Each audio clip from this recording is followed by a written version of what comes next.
Hi, everybody. My name is Angelina, and I am the person of Divinely Driven, this YouTube channel. Today, I wanted to come on and talk to you guys about spiritual accountability.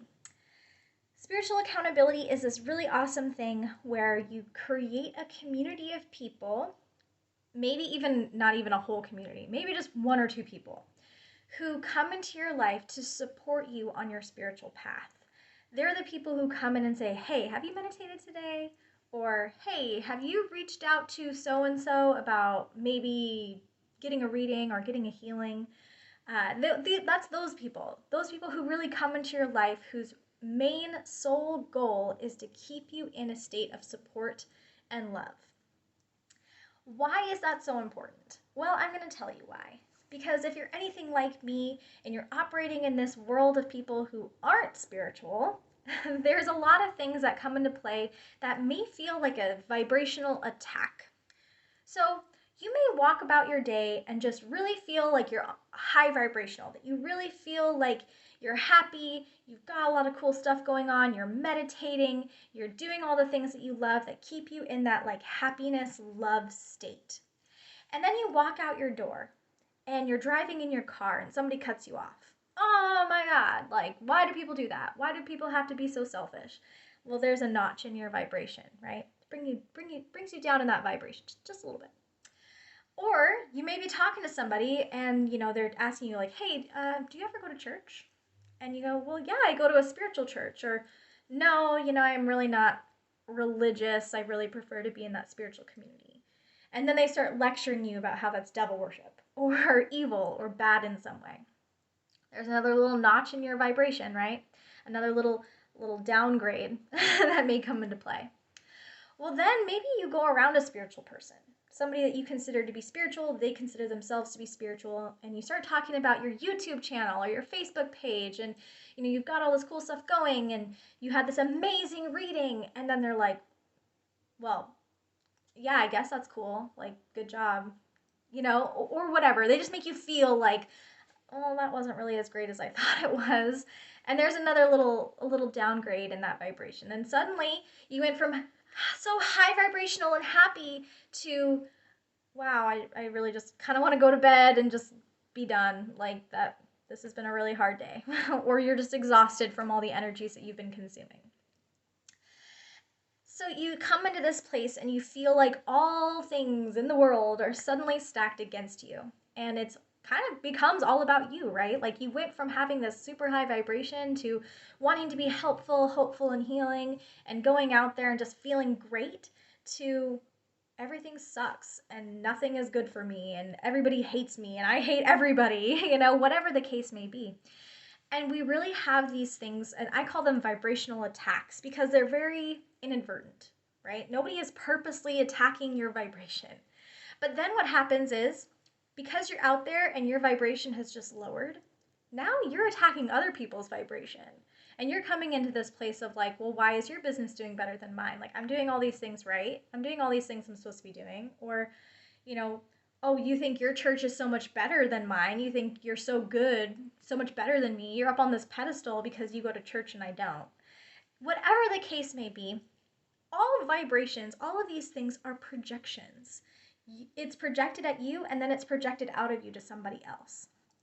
And the whole reason that I wanted to talk about spiritual accountability is because then, knowing these things, you can build up a community of people that are going to always, no matter how they're feeling, they're always going to send you a loving projection. They're always going to send you a supportive projection. So you're in this crappy state and you message your friend and you're like, hey, I'm having a terrible day. And they message you back and they go, hey man, don't worry about it. We're all having a hard time. What can I do to support you? Well, now all of a sudden that projection is stopped in its tracks. Now that projection is not going to go anywhere because your spiritual accountability partner or community or whatever is going to be there to support you through the lower vibration and help raise you back up. This is like a tangible group of people who really care and want to be supportive. And they take on this mind frame of if I succeed, you succeed. If I fail, you fail, and vice versa. And it really changes the way how we go about our life. It really changes the way that we process information, especially in the spiritual communities. So now I'm going to kind of segue out of what spiritual accountability is, and I'm going to talk about a couple laws of attraction that we need to start considering as we move forward in our spiritual abilities and spiritual accountability. So now that we've talked about spiritual accountability, I really want to talk about what do we do when we feel like our lives need to take on a true transformational change.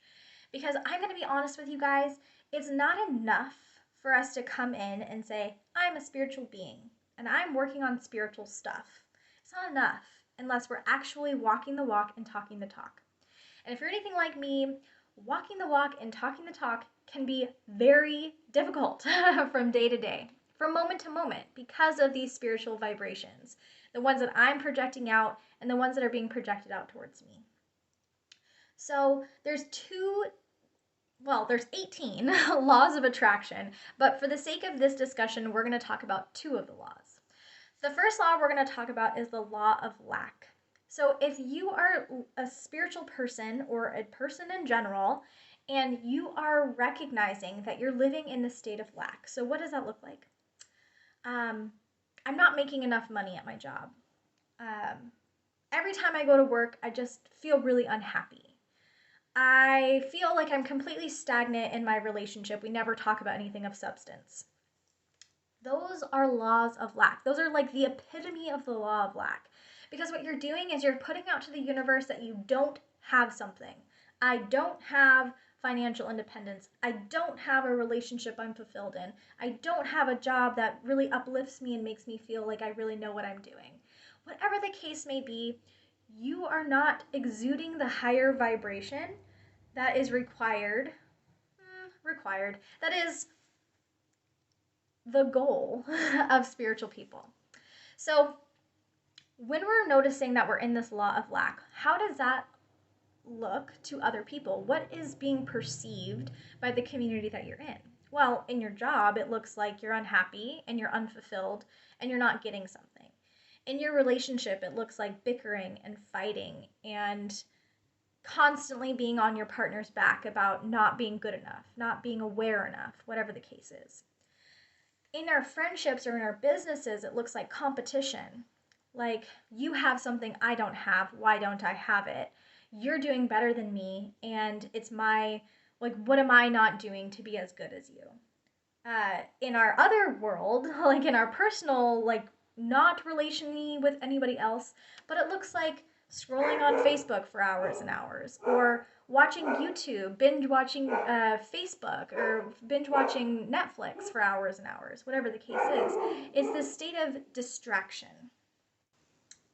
So when we're finding ourselves in that state of lack, what often also happens, so it comes in with lack, is the law of resistance. So what we do when we are resisting the universe is that we say, because we are lacking and because we are seeming to not be as successful as we think, we don't really deserve it.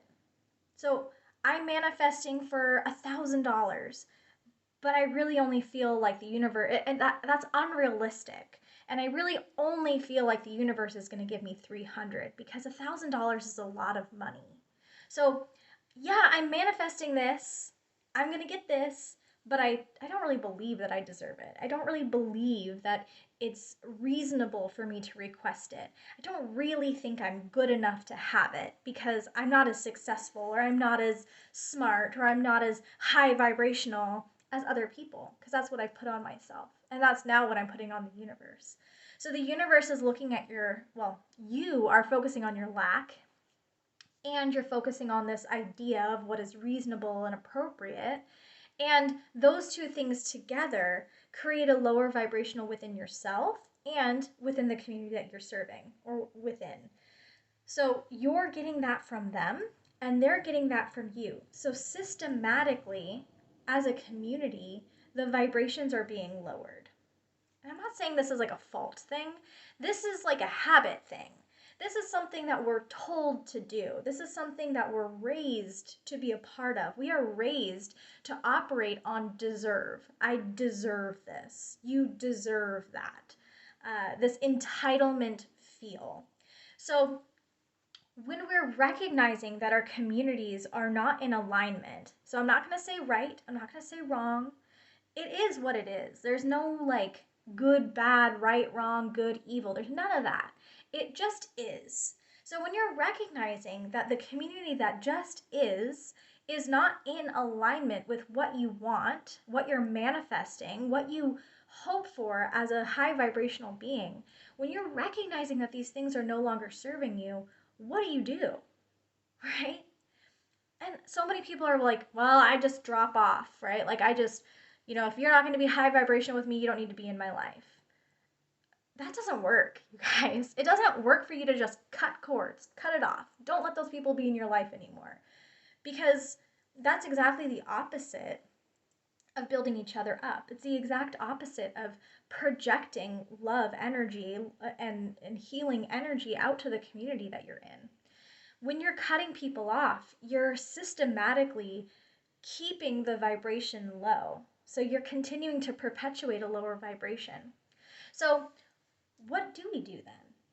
Well, I'm going to tell you. The hardest thing is the thing that we need to do. We need to have these conversations. We need to be open to the fact that maybe it's us. Maybe it's me. Maybe it's me who's being lower vibrational and not you. Not the person I'm blaming. Maybe it's me. Let's talk about that. What do I need to do to support you? Let's have that spiritual accountability. Angelina, you're being really aggressive, and that's making me feel very intimidated. And because I'm feeling intimidated, I'm feeling that I need to be in competition. I'm so sorry. I recognize that in myself.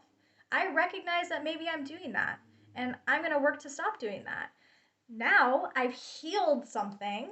Well, hopefully healed something, and I've brought that person closer into me. I've made it so that they can have those hard conversations and know that I'm not going to be upset. And also the same side of what I hope in spiritual accountability is for me to be able to come to somebody and be like, hey, this is happening and it's kind of making me feel this way or that way. What can we do to fix it? How can I support you? And that's what spiritual accountability is all about. And it doesn't even have to be a spiritual accountability. I know I always take this to a spiritual place because that's my love and my passion, but it can be anything. Hey, I'm noticing you're in a terrible mood today. You seem really stressed. What can I do to support you at my work? What can I do to support you? My mom's really upset and stressed. Mom, what can I do to support you? It doesn't have to be, hey, let's meditate together, or hey, let's go on a retreat and do some ayahuasca or whatever. Like, those things are great, I guess. I mean, I've never done ayahuasca, but if I had, like, it's a great tool. But it's not the end all be all of creating these spiritual communities and accountability that is really healing the communities that we're in, really healing these projections. So that's all I have for you guys today. I really hope that it resonated with you. If you happen to have any questions, please feel free to leave it in the comments. Or if you want to add anything, if you have a different opinion or a different direction that you think should have been also added to this video, please keep me posted. I really love feedback, you guys. So please feel free to let me know what you think. All right, everyone. Reach out to somebody that you really care about today. Find out what you can do to support them. Maybe it's just a 15-minute phone call. Maybe it's just hanging out at their house and sitting in absolute silence and just being with them. You never know what's going to be helpful to somebody, and you never really know what's going on inside of somebody that you can potentially be a part of a solution. So, all right, everyone, thank you so much for watching. I love you all very much. Please feel free to check out my Facebook page, Inner Connections, where I occasionally go on there and I do live readings and other stuff whenever it kind of comes up. If you have any recommendations or ideas of videos that you would like more information about, please keep me posted. Let me know. Leave it in the comments.